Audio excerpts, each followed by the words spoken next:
Hello বন্ধুরা, আমি সুজাতা। তো আজকে স্যাটারডের লাঞ্চটা তোমাদের সঙ্গে শেয়ার করছি। আমি আজকে লাঞ্চে কি বানিয়েছি। তো প্রথমে দেখো ভাত, পাশে আছে পটল ভাজা আর শসা, কাঁচা লঙ্কা আমি নিয়ে নিয়েছি, বেগুন ভাজা। বেগুনটা মানে মুখের দিকটা চওড়া ছিল, সেই দিকটা দাদাকে দিয়ে দিয়েছি ভেজে, আর আমার দিকে সরুটা নিয়েছি।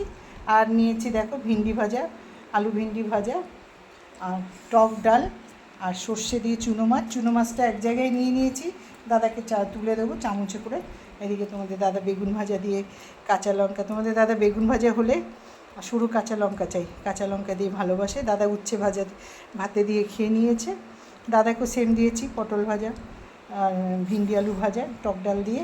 আর দেখো কাতলা মাছ আলু ফুলকপি দিয়ে, এই যে এখানে আমার, এখানে ডাল, সাথে জল। তো চলো আজকে স্যাটারডে লাঞ্চটা তোমাদের সঙ্গে শেয়ার করলাম, আর আমার লাঞ্চের ভিডিওটা দেখতে থাকো। আমরা খেতে বসি, যদি ভালো লাগে অতি অবশ্যই একটা সাবস্ক্রাইব করে দিও। তো বাই বন্ধুরা। আর এইদিকে দেখো, এই যে আমার চুন্নি মুন্নিরা ঝগড়া করছে।